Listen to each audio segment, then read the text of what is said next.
Hello guys, आपका स्वागत है ईसीएम में। ईसीएम आपके लिए एक ऐसा प्लेटफॉर्म है जो आपको मैथमेटिकल प्रॉब्लम्स के सॉल्यूशन प्रोवाइड कराता है।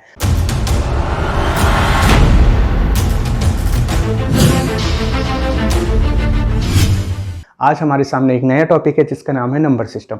अगर आप किसी भी कॉम्पिटिटिव एग्जाम की तैयारी कर रहे हैं, जैसे आपका अभी रेलवे एनटीपीसी आने वाला है, ग्रुप डी आने वाला है उसके अलावा 10+2 एसएससी हो गया, एसएससी सीजीएल हो गया, बैंकिंग एग्जाम हो गए, यहाँ तक कि स्टेट गवर्नमेंट के जितने भी एग्जाम होते हैं ना, सभी में ये वाला टॉपिक आता ही है, नंबर सिस्टम। तो हम क्या करेंगे, नंबर सिस्टम को बहुत अच्छी तरह से जानेंगे। इसमें सॉल्व करने के लिए कुछ नहीं होता है, लेंदी क्वेश्चन नहीं होते हैं, लेकिन हमें ये आना चाहिए क्योंकि इसमें बस कन्फ्यूजन ही कन्फ्यूजन होता है। तो हम इसका कन्फ्यूजन रिमूव करने के लिए क्या करेंगे, इसको डायग्राम के माध्यम से जानेंगे ताकि कोई भी हमें प्रॉब्लम बाद में ना रहे। तो देखते हैं नंबर सिस्टम।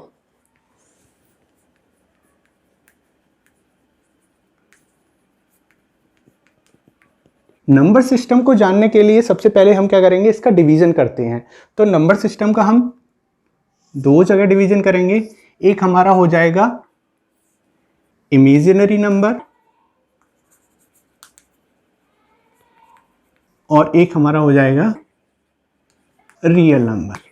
देखिए, इसको समझने के लिए सबसे पहले ये और जान लेते हैं कि हमें इसको दोनों लैंग्वेज में समझना है। अगर आप केवल इंग्लिश में समझ रहे हैं तो काफ़ी अच्छा है, अगर आप दोनों में समझ रहे हैं तो आपको इंग्लिश भी जाननी है। कभी कभी ऐसा होता है, जो हिंदी सेक्शन होता है उसमें इंग्लिश वर्ड ही दे दिए जाते हैं तो कन्फ्यूजन हो जाता है। इसीलिए अब हम दोनों लैंग्वेज में समझेंगे। तो रियल नंबर को बोलते हैं वास्तविक संख्याएं,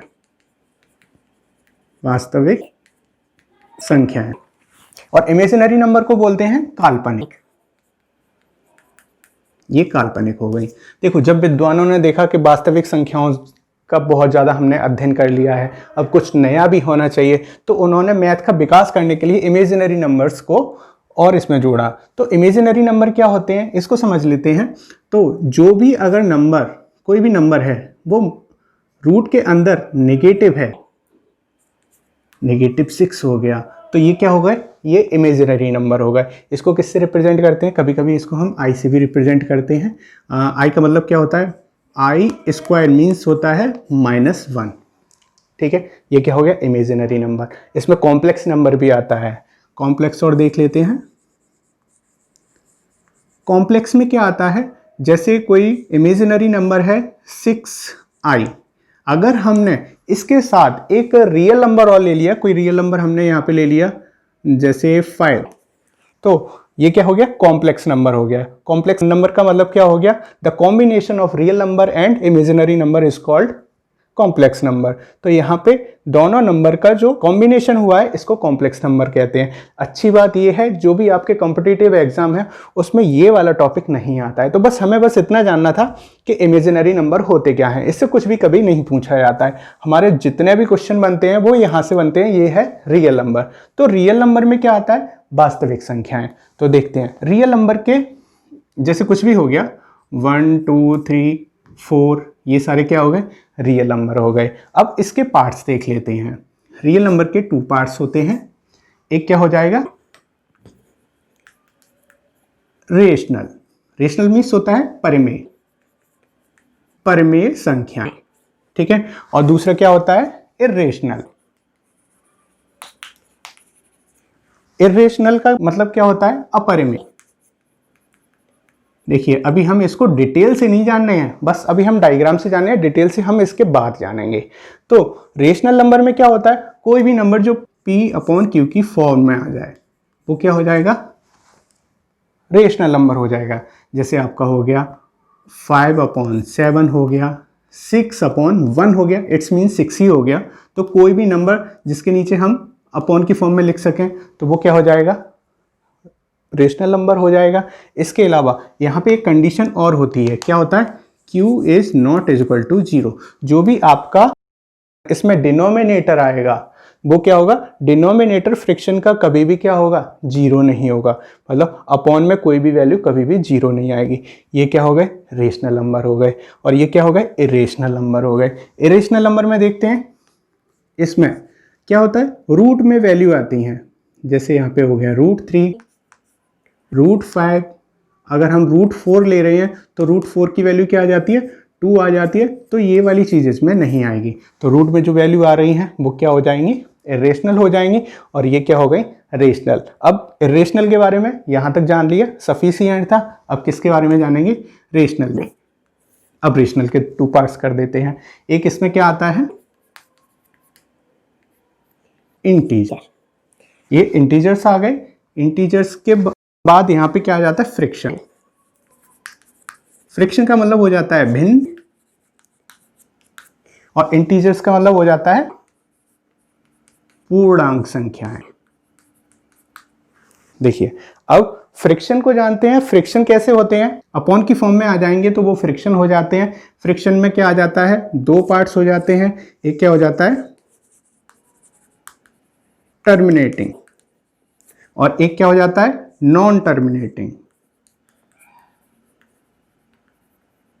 नॉन टर्मिनेटिंग को हम रिपीटिंग भी बोल देते हैं। अब देखिए टर्मिनेटिंग में क्या होता है, कोई भी ऐसा फ्रिक्शन अगर हम उसको डेसिमल फॉर्म में लाते हैं तो उसकी वैल्यू अगर कंप्लीट आ जाती है, मतलब वैल्यू फिक्स हो जाती है, तो वो क्या हो जाता है, टर्मिनेटिंग। जैसे एक एग्जांपल ले लेते हैं, 12/5। इसका सॉल्यूशन कितना हो जाएगा, 2 2 जा 0.24 जा। अब इसके बाद इसमें और कोई वैल्यू नहीं आ रही है, ये वैल्यू फिक्स हो गई। इसमें क्या हो रहा है, कोई भी रिपीटेशन नहीं हो रहा है, तो ये क्या हो गया, टर्मिनेटिंग। अगर यहाँ पे देखते हैं 10/3 नॉन टर्मिनेटिंग में, अगर हम इसको सॉल्व करेंगे डेसिमल फॉर्म में तो 3.3333 मतलब रिपीटेशन होता रहेगा, तो ये क्या हो गया, नॉन टर्मिनेटिंग हो गया। अब आ रहे हैं हम, अब इंटीजर्स देख लेते हैं। इसमें बस इतना ही आता है और कुछ नहीं आता है। इंटीजर्स के 3 पार्ट्स होते हैं। इंटीजर्स के 3 पार्ट देखेंगे, एक क्या होगा, नेगेटिव इंटीजर, नेगेटिव हो गया, और इसमें क्या हो गया, फिर 0 हो गया, और यहां पे हो गया positive, positive integer. Negative integers का मतलब ऋणात्मक संख्याएं, यहाँ पे 0 आ गया, और इनको बोलते हैं धनात्मक संख्याएं। तो ऋणात्मक संख्याएं आपको पता है, जैसे -1 हो गया, -5 हो गया, ये सब क्या हो गई, ऋणात्मक संख्याएं हो गई। 0 क्या करेगा, 0 सपोर्ट करेगा नेगेटिव इंटीजर्स को और पॉजिटिव इंटीजर्स को बनाने में।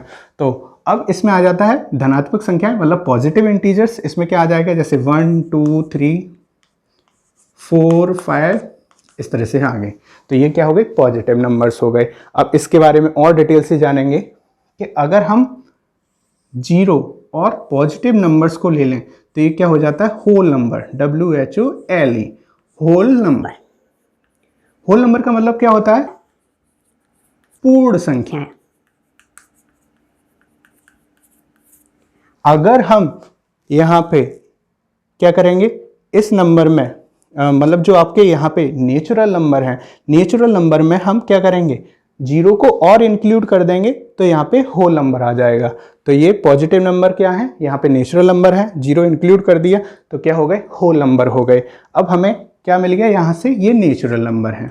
अब नेचुरल नंबर का हम डिटेल से जानेंगे। तो नेचुरल नंबर के कई सारे पार्ट्स हैं, जैसे इवन नंबर हो गया, ऑड नंबर हो गया, प्राइम नंबर हो गया, को प्राइम नंबर हो गया, कंपोजिट नंबर हो गया, ये इसके पार्ट्स हैं। तो अब हम क्या करेंगे, इनको भी डिटेल से जानेंगे।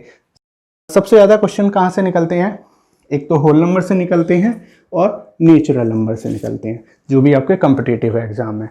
तो अब हम देखते हैं यहाँ पे रियल नंबर। रियल नंबर क्या होते हैं देखेंगे यहाँ पे, जैसा हमने यहाँ पे देखा था। रियल नंबर क्या है, अगर इरेशनल को हटा दिया जाए तो जितने भी नंबर हो रहे हैं, चाहे वो इरेशनल हैं, रेशनल हैं, फ्रैक्शन हैं, इंटीजर्स हैं, negative, positive, natural number, whole number, even, odd, prime, जितने भी ये नंबर हैं, ये सब क्या है, रियल नंबर हैं। तो हमें क्या सीखना है यहाँ पे, हमें ये सीखना है कि हम इमेजिनरी नंबर को फाइंड आउट करें और उनको हटा दें, अलग कर दें, तो हमें क्या मिल जाएगा, रियल नंबर मिल जाएंगे। तो इमेजिनरी नंबर क्या होते हैं, रूट में नेगेटिव नंबर है वो इमेजिनरी है, आई की फॉर्म में है या कॉम्प्लेक्स नंबर है, उनको हम पहचान के अलग कर देंगे। तो जितने भी नंबर का हम अध्ययन करने वाले हैं वो सारे क्या हो जाएंगे, रियल नंबर हो जाएंगे। तो हमने यहाँ पे क्या सीख लिया, रियल नंबर। ठीक है, इसके बाद हम आ जाते हैं इर्रेशनल नंबर। इर्रेशनल नंबर क्या होता है, अपरिमेय संख्याएं। अपरिमेय संख्याएं वो वाली संख्याएं जिनको हम P/Q मतलब फ्रैक्शन फॉर्म में ना लिख पाए, तो वो क्या हो जाते हैं, इरेशनल नंबर। इरेशनल नंबर यहाँ पे इसको देख लेते हैं। ये नंबर कौन से हो जाएंगे, जैसे √3, √5, √7 √8 ये सारे क्या हैं, इरेशनल नंबर हैं। मतलब इनको हम क्या कर सकते हैं, इस तरह से रूट की फॉर्म में दिखाते हैं। अब आ जाते हैं रेशनल नंबर। रेशनल नंबर को समझना बहुत ज़्यादा ज़रूरी है, इंपॉर्टेंट भी है। रेशनल नंबर क्या होते हैं, वो वाले नंबर जो P/Q की फॉर्म में लिखे जा सकते हैं। जैसे P/Q मतलब फ्रैक्शन फॉर्म में, बटे की फॉर्म में लिखे जा सकते हैं, और यहाँ पे Q कभी भी 0 नहीं होगा। तो देखते हैं, जैसे 5/7 ले लो, ये क्या है, P/Q की फॉर्म में हमने लिख दिया, तो क्या हो गया, रेशनल नंबर हो गया। इसके बाद देखते हैं, अगर हम नेचुरल नंबर लिख रहे हैं जैसे 1 2 3, तो क्या ये भी रेशनल नंबर है? हाँ, ये भी रेशनल है, क्योंकि जितने भी नंबर है ना, हम सबके नीचे 1 तो लगा ही सकते हैं ना। अगर हम इसके नीचे 1 लगा देंगे तो क्या हो जाएगा, ये P/Q की फॉर्म में आ गया, P/Q की फॉर्म में आ गया, और यहाँ Q 0 भी नहीं हो रहा है, तो ये सारे क्या हो जाएंगे, रेशनल नंबर हो जाएंगे। तो जितने भी नेचुरल नंबर होते हैं वो क्या हो जाते हैं, रेशनल नंबर हो जाते हैं। तो जितने भी ये नंबर हैं रेशनल नंबर हैं। इसके बाद रेशनल नंबर के अंतर्गत ही हम किस पे आ जाते हैं, इंटीजर्स पे।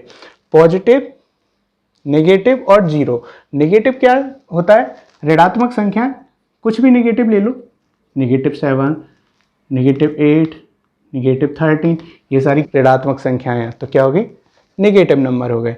जीरो, जीरो हमें पता है, जीरो का काम क्या होगा, वो हेल्प करेगा नेगेटिव नंबर्स में भी और पॉजिटिव नंबर्स को भी बनाने में। अब आ जाते हैं पॉजिटिव नंबर्स पे।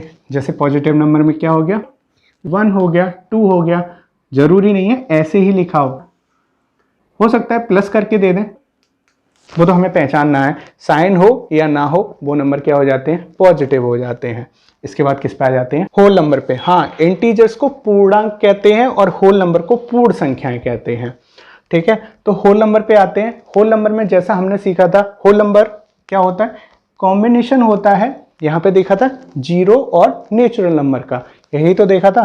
तो होल नंबर को कैसे रिप्रेजेंट करेंगे, W से रिप्रेजेंट करते हैं। तो होल नंबर क्या होता है, 0 1 2 3। इसमें से काफ़ी क्वेश्चन बनते हैं, इसमें कुछ ऐसे क्वेश्चन बन जाते हैं, what is first whole number. First whole number क्या है, 0 है। तो इस तरह से क्वेश्चन पूछे जा सकते हैं। लेकिन क्या हो चुका है, अब बहुत ज़्यादा एग्जाम टफ होते जा रहे हैं, तो जनरली ऐसे बहुत कम क्वेश्चन पूछे जाते हैं कि आपसे सीधा सीधा पूछ रहे हैं पहली संख्या क्या है, दूसरी संख्या क्या है। अब हमसे कुछ इस तरह से पूछते हैं, पहली दो पूर्ण संख्याओं का योग क्या है, what is the sum of first two whole number. तो पहले दो नंबर का सम क्या होगा, इसको 0 + 1 करेंगे तो क्या हो जाएगा, 1 हो जाएगा। या पहले 3 होल नंबर का सम पूछ लिया तो थोड़ा सा वो क्वेश्चन को घुमा देते हैं।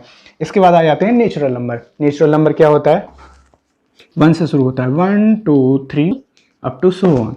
तो इसमें अगर आपसे ये पूछा जा रहा है कि पहली प्राकृतिक संख्या बताइए, तो बहुत ज़्यादा इजी हो जाएगा। वो पहली नहीं पूछेंगे, वो पूछेंगे तीसरी प्राकृतिक संख्या क्या होगी। ये आपसे पूछेंगे पहली 3 प्राकृतिक संख्याओं का योग क्या होगा, what is the sum of first 3 natural number. इस तरह से क्वेश्चन को वो थोड़ा क्लिष्ट बना देते हैं, थोड़ा टिपिकल बनाएंगे, ताकि आप थोड़े से कंफ्यूज होके आराम से ना कर पाएँ उसको, थोड़ा सा आपको दिमाग लगाना पड़े, इसीलिए क्वेश्चन थोड़े से घुमाए जाते हैं। इसके बाद क्या आ जाएगा आपका, हाँ, इसमें एक चीज़ और समझ लेते हैं, नेचुरल नंबर को कैपिटल N से रिप्रेजेंट करते हैं और होल नंबर को W से रिप्रेजेंट करते हैं। इसके बाद इंटीजर्स को कैपिटल I से रिप्रेजेंट करते हैं। जैसे यहाँ पे एक एग्जांपल ले लेते हैं इसका, 0 1 2, ये क्या हो गए, ये सारे आपके इंटीजर्स हो गए। अब नेचुरल नंबर हमने जान लिए हैं, कैपिटल N से रिप्रेजेंट करते हैं इस तरह से। अब इसके बाद इवन नंबर आ गए। इवन नंबर हमें पता है, अरे बचपन से पढ़ते आ रहे हैं। इवन नंबर मतलब सम संख्याएं क्या है, वो वाली संख्याएं जो 2 से विभाजित हो जाएं, मतलब इवन नंबर हो जाएंगे। इनकी पहचान करना काफ़ी आसान है। आपको 2 की टेबल तो आती होगी ना, तो 2 की टेबल देखते हैं। 2 1 जा 2, 2 2 जा 4, 2 3 जा 6, 2 4 जा 8, 2 5 जा 10, 2 6 जा 12। यहाँ पे देखेंगे वंस पोजीशन, मतलब इकाई पे क्या आ रहा है, 2 4 6 8 0, फिर से 2 का रिपीटेशन हो रहा है, मतलब ये वाले नंबर। अगर ये नंबर किसी नंबर के लास्ट में आते हैं, मतलब इकाई पे आ जाते हैं, क्या क्या हो जाएंगे, वो 2 से विभाजित हो जाएंगे। तो लास्ट में क्या होना चाहिए, 2 4, इस तरह से नंबर होने चाहिए। तो यहाँ पे लिख देते हैं 2 4 6 और 8 0, मतलब लास्ट में अगर ये नंबर है तो वो संख्या क्या हो जाएंगी, इवन नंबर्स हो जाएंगे, और इनको छोड़ के जो नंबर बच रहे हैं जैसे 1 हो गया, 3 हो गया, 5, 7, 9, अगर लास्ट में ये नंबर आते हैं, मतलब जो नंबर 2 से डिविजिबल नहीं है, वो क्या हो जाएंगे, ऑड नंबर हो जाएंगे, विषम संख्याएं हो जाएंगी। ये काफ़ी इजी था, इसमें से क्वेश्चन नहीं पूछा जाएगा क्योंकि अब ये बहुत आसान हो गया है, जो एग्जाम का लेवल है काफ़ी अप हो गया है, तो इस तरह के क्वेश्चन नहीं पूछे जाते। हाँ, ऐसा पूछा जा सकता है कि पहली प्राकृतिक 4 संख्याओं का सम क्या होगा। तो इस तरह से जैसे पहली 4 ये हो रही हैं तो इनका सम पूछ लिया, तो इस तरह से थोड़ा सा घुमा के पूछा जा सकता है। वैसे जनरली इनसे क्वेश्चन बहुत कम बनते हैं। अब इससे क्वेश्चन बनते हैं प्राइम नंबर, मतलब रूढ़ संख्याएं। रूढ़ संख्याएं क्या होती हैं, वो वाले नंबर जो खुद से छोटे नंबर से ना कटें, एक को छोड़ के। इसमें एक कंडीशन होती है, अपने से छोटे नंबर से डिविजिबल ना हो, और इसमें क्या होता है 1 एक अपवाद है, 1 को छोड़ के अपने से किसी छोटे नंबर से डिवाइड ना हो, वो वाले नंबर क्या हो जाएंगे, प्राइम नंबर हो जाएंगे, जिनको रूढ़ संख्याएं बोलते हैं, या इसको अभाज्य संख्याएं भी बोल देते हैं। तो देखते हैं इसको कैसे निकालते हैं। सबसे पहले 1 लिखेंगे। 1 क्या है, 1 तो इसमें अपवाद है ना, तो 1 को हम हटा देंगे। इसके बाद आ जाता है 2, 2 के बाद आ जाता है 3। देखो 2 अपने से किसी छोटे से नहीं कटेगी 1 को छोड़ के, ठीक है। 3 अपने से छोटे से किसी से नहीं कटेगा 1 को छोड़ के, 2 से तो नहीं कट रहा है। इसके बाद आ जाता है 4, लेकिन 4 क्या है, 4 अपने से छोटे नंबर से डिवाइड हो रहा है। क्या हो रहा है, 2 से डिवाइड हो रहा है ना, तो 4 को इस कैटेगरी से बाहर निकालेंगे। 5 अपने से छोटे किसी से डिवाइड नहीं हो रहा है। इसके बाद आता है 6, 6 अपने से छोटे 2 से भी डिवाइड हो जाता है, 3 से भी हो जाता है। 6 को इस कैटेगरी से निकालते हैं। 7 अपने से छोटे से किसी से डिवाइड नहीं हो रहा है, तो क्या करेंगे, 6 को इसी में रहने देंगे। फिर आता है 8, अपने से छोटे से डिवाइड हो जाता है, हटाएंगे। ऐसे 9 भी डिवाइड हो जाता है 3 से। तो इस तरह से जो भी नंबर डिवाइड नहीं हो रहे हैं वो इसमें आएंगे। तो इसमें लिखते हैं रूढ़ संख्याएं, मतलब प्राइम नंबर में। तो फर्स्ट प्राइम नंबर क्या होता है, 2, इसके बाद क्या होता है 3, इसके बाद 5, 7, 11, 13, 17, 19, 23, इस तरह से। इसमें से क्वेश्चन बहुत ज़्यादा पूछे जाते हैं। कॉम्बिनेशन दे दिया जाता है, आपको 4 ऑप्शन दे दिए जाएंगे, 0, 1, 2, 3। तो फिर कह देते हैं कि फर्स्ट प्राइम नंबर क्या है। अब यहाँ पे बच्चे कंफ्यूज हो जाते हैं कि हो सकता है 0, क्योंकि 0 से संख्याएं शुरू होती हैं। फिर ये भी सोचते हैं नेचुरल नंबर 1 से शुरू होते हैं, तो क्या हो जाएंगे, प्राइम नंबर क्या हो जाएगा, पहला 1 भी हो सकता है। फिर ये सोचते हैं 2 कैसे होगा, तो इसमें ये कंफ्यूज करता ही करता है। तो क्या करेंगे, इसको ध्यान से देख लेंगे। तो इसमें क्या है, 2 पहला प्राइम नंबर है, और 2 अकेला ऐसा नंबर है जो इसमें क्या है, इवन है। बाकी सारे ऑड नंबर ही इसमें आते हैं। इसके बाद आ जाता है इसमें कंपोजिट नंबर। कंपोजिट नंबर क्या होता है, प्राइम नंबर का बिल्कुल अपोजिट नंबर होता है। प्राइम नंबर आप जानते ही हैं, प्राइम नंबर का बिल्कुल अपोजिट, मतलब वो वाली संख्याएं जो अपने से छोटे किसी भी नंबर से कट जाएं। मतलब ऐसा नहीं है कि ना कटें, किसी ना किसी नंबर से वो कटेंगे, तो वो क्या हो जाएंगे, कंपोजिट नंबर हो जाएंगे। कंपोजिट नंबर में हम क्या करेंगे, देख लेते हैं। जैसे 1 हो गया, 6 हो गया, 4 हो गया, 8 हो गया, 10 हो गया, ये सारे क्या हैं, कंपोजिट नंबर हैं। इसके बाद क्या आता है, इसके बाद इसमें आता है को प्राइम नंबर। को प्राइम नंबर क्या करता है, प्राइम नंबर की तरह है, लेकिन इसमें क्या होता है, बहुत ज़्यादा इंपॉर्टेंट नहीं है, लेकिन एग्जाम का कोई भरोसा नहीं होता है कब कहाँ से क्या पूछ लें। तो देखेंगे को प्राइम नंबर में क्या होता है, पेयर होता है 2 नंबर का। अगर 2 नंबर ऐसे हैं जिनमें कुछ भी कॉमन नहीं आ रहा है, अगर जिनका हम फैक्टर करते हैं तो कुछ भी कॉमन नहीं आ रहा है, 1 को छोड़ के केवल 1 कॉमन आ सकता है, तो वो क्या हो जाएंगे, को प्राइम नंबर। एक एग्जांपल से समझते हैं इसको। जैसे 9 ले लिया हमने, 16 ले लिया, ये एक पेयर है 2 नंबर का। अगर हम इनके फैक्टर करेंगे तो इसमें से हम कुछ भी कॉमन नहीं निकाल पाएंगे, केवल 1 के अलावा। तो ये क्या हो गए, को प्राइम नंबर। दूसरे शब्दों में समझना चाहें तो अगर हम इसका HCF निकालेंगे तो हमेशा HCF इसका क्या आएगा, 1 आएगा। तो ऐसे नंबर जिनका HCF 1 आए तो वो क्या हो जाएंगे, को प्राइम नंबर हो जाएंगे। ये हमने क्या किया, इसके बारे में हमने ये डिटेल से जाना है, नंबर्स क्या होते हैं। ऐसा करेंगे, इसको ध्यान से देखेंगे, हो सके तो इसको थोड़ा सा नोट कर लेंगे। हमें डेफिनेशन नहीं चाहिए, हमें क्या करना है, जैसे हमने यहाँ पे रियल नंबर लिख दिया या इरेशनल नंबर लिख दिया, तो हम इरेशनल नंबर लिखेंगे, थोड़ा सा अपना हिंट के लिए एक लाइन लिख देंगे, और क्या करेंगे, इसके एग्जाम्पल लिखेंगे। जब भी हम क्या करेंगे, रिवीजन करेंगे ना, तो बस हम क्या करना पड़ेगा, इसको बस देखना ही पड़ेगा, एग्जाम्पल देखेंगे हमारा रिवाइज हो जाएगा। तो हमें क्या करना है, बस इसको नोट डाउन कर लेना है और इसका रिवीजन करना है अच्छे से। फिर अब इसके बाद इसके क्वेश्चंस आने वाले हैं, अब हम इसके क्वेश्चंस करेंगे। तो गाइस अब हम आ चुके हैं इसकी एक एक्सरसाइज पे। एक्सरसाइज में क्या होने वाला है, जितना हमने नंबर सिस्टम के बारे में जाना है ना, तो वहाँ से अगर कोई भी कमी रह रही होगी वो हम यहाँ पे पूरी करेंगे। तो देखते हैं 2 अंकों की सबसे बड़ी अभाज्य संख्या क्या है। अभाज्य संख्या का क्या मतलब हुआ, वो हमसे पूछ रहे हैं greatest prime number of 2 digit. तो सबसे बड़ा प्राइम नंबर क्या होगा, तो सबसे पहले सबसे बड़े नंबर से शुरुआत करते हैं, क्या होगा 99। 99 क्या प्राइम नंबर है, नहीं है। तो इससे छोटा करके देखते हैं, बड़ा करेंगे तो 3 डिजिट पे पहुंच जाएंगे, वो हमें चाहिए नहीं। तो इससे छोटा करके देखते हैं, ये तो नहीं है। 98, क्या 98 है, नहीं है, 2 से डिविजिबल है। फिर 97 किसी से डिविजिबल नहीं है, तो आंसर हमारा क्या हो जाएगा, ये हो जाएगा। इसके बाद 3 अंकों की सबसे छोटी अभाज्य संख्या, 3 अंकों की सबसे छोटी, तो सबसे छोटी के लिए क्या करेंगे, सबसे छोटा नंबर लेके चलेंगे। सबसे छोटा नंबर 3 डिजिट का क्या होता है, 100 होता है। 100 तो 2 से डिविजिबल है ना, 5 से भी है, 10 से भी है, 20 से है, 50 से, पता नहीं किस किस से डिविजिबल है। तो क्या करेंगे, इसको हटा देंगे, अपनी कैटेगरी से बाहर कर देंगे, ये तो पॉसिबल नहीं है। इसके बाद इससे बड़ा नंबर लेके चलेंगे 101, ये किसी से डिविजिबल नहीं है। डिविजिबल नहीं है तो ये क्या हो गया, प्राइम नंबर हो गया, अभाज्य हो गया। तो अभाज्य में आंसर हमारा क्या हो गया, ये हो गया। ठीक है, 1 से 10 के बीच अभाज्य संख्याएं कितनी होंगी, देखो उन्होंने कुछ दिया नहीं है। अगर हम अभाज्य संख्या देखेंगे तो यहाँ पे 2 भी अभाज्य है, मतलब प्राइम है, 3 भी प्राइम है, 5 भी प्राइम है। तो क्या ये सारे ऑप्शन हो जाएंगे, नहीं होंगे। मतलब वो हमसे ये पूछ रहे हैं कितने नंबर्स होंगे। तो देख लेते हैं कितने नंबर्स होते हैं। सबसे पहले 2 आएगा, 3 आएगा, 5 आएगा, 7 आएगा, फिर 11 आएगा। लेकिन 11 तो 10 से ज़्यादा हो रहा है ना, तो 11 इस कैटेगरी में नहीं आएगा। तो इनको काउंट करते हैं, 1 2 3 4, कितने हो रहे हैं, 4। तो हमारा ऑप्शन क्या हो गया, यहाँ पे 4 हो गया। इसके बाद इसमें क्वेश्चन नंबर 4 में कह रहे हैं निम्न में से कौन सी परिमेय संख्या है। परिमेय संख्या मतलब जानते हैं, रेशनल नंबर। रेशनल नंबर मतलब जिसको हम P/Q की फॉर्म में लिख पाएं, जो रूट में ना हो। लेकिन यहाँ तो सारी संख्याएं रूट में दिख रही हैं।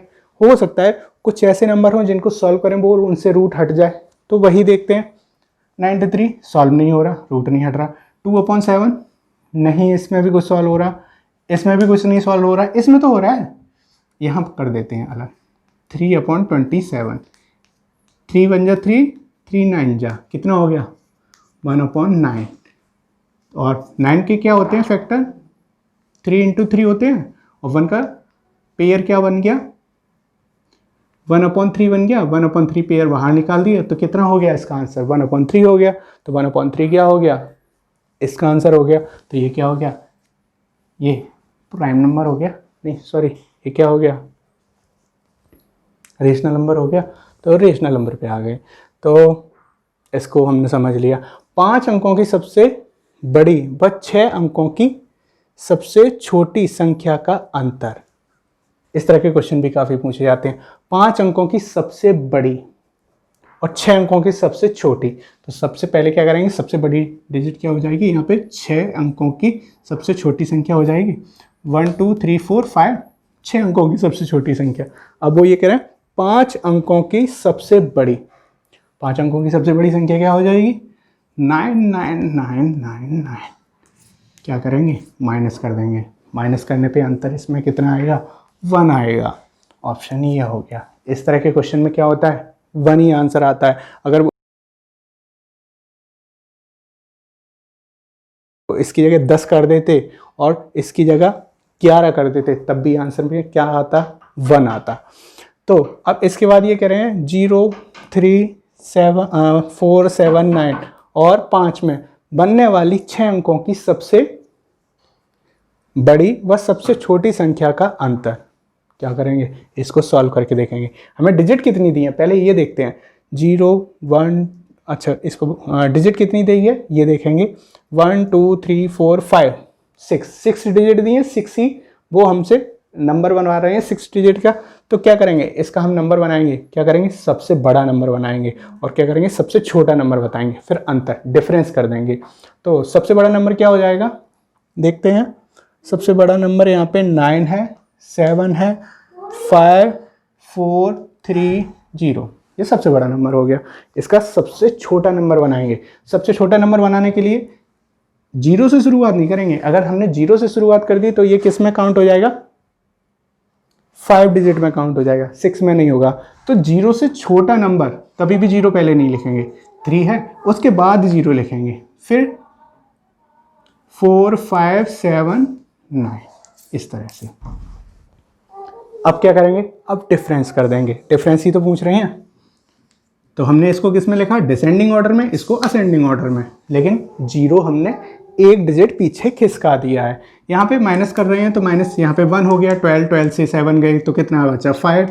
यहाँ पे 13 से 5 गया तो यहाँ पे 8, और यहाँ पे 4 से 4 गया 0 7, और यहाँ पे कितना हो रहा है? 6 हो रहा है।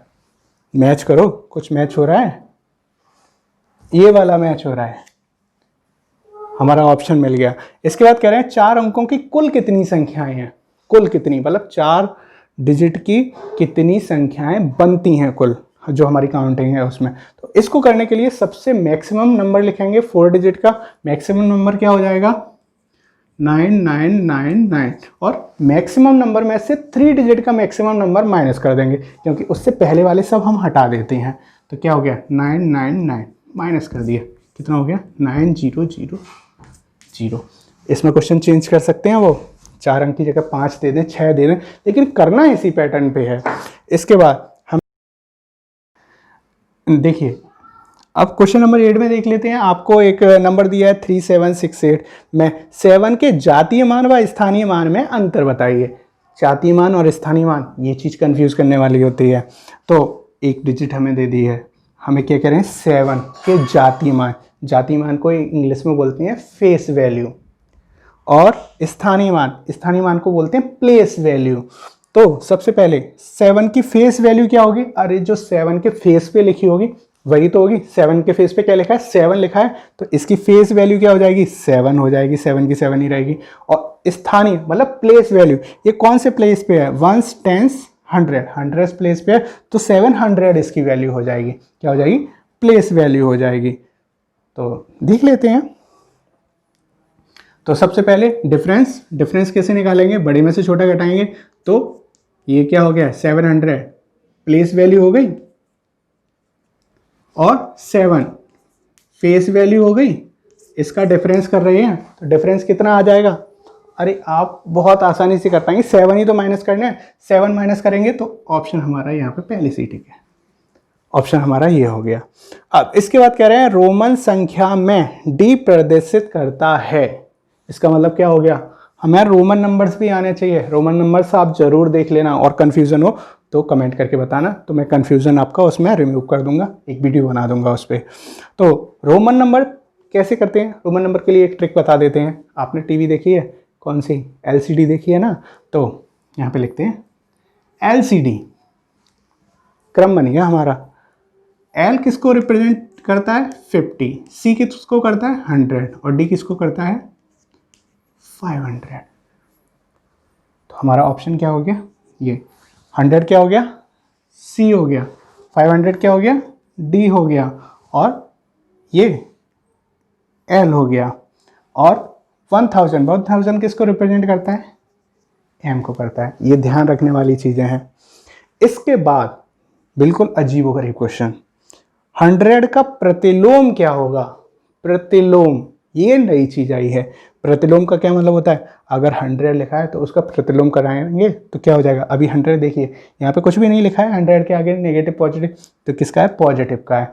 तो इसको बस हम साइन चेंज करेंगे, तो ये क्या हो जाएगा? नेगेटिव हो जाएगा।